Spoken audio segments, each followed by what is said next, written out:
tình yêu buồn bã vỡ cuốn đi đâu mất rồi, chờ em trong mỗi đêm về đâu những bước chân những êm đềm.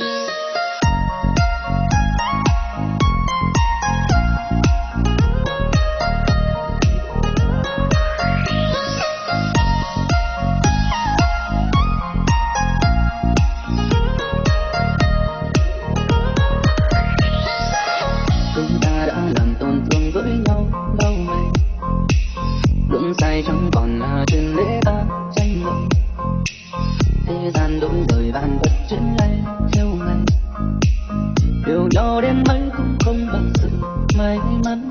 Khi đúng vậy mọi thứ sẽ tốt hơn phải không? Lặng im cảm nhận mọi thứ đổi thay. Từng yêu khi trái tim em vẫn luôn nhớ về bóng hình một người đã xa. Yêu em có vui hơn khi làm anh tổn thương. Tình yêu như gió tan đông có đơn kéo về gần tè bãi tình giữa trời. Ngày mai sẽ ra sao lạc nhau biết tìm đâu.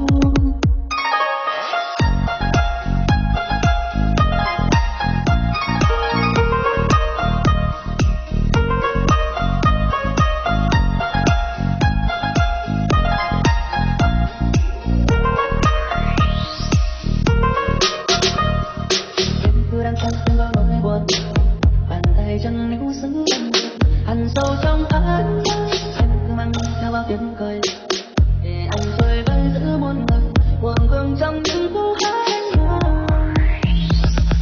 vùi mình vào nỗi buồn nhưng nghĩ suy mơ màng gửi đi hạnh phúc cho em giữ lại cô đơn.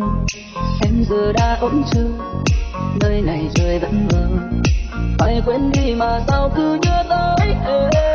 Đừng yêu khi trái tim em vẫn luôn nhớ về bóng hình một ngày đã xa. Điều em có vui hơn khi làm anh tổn thương. Tình yêu như gió tan đông có đơn kéo về với kẻ bãi tình giữa trời. Ngày mai sẽ ra sao lạc nhau biết tìm đâu. Đừng yêu khi trái tim em vẫn luôn nhớ về bóng hình một người đã xa.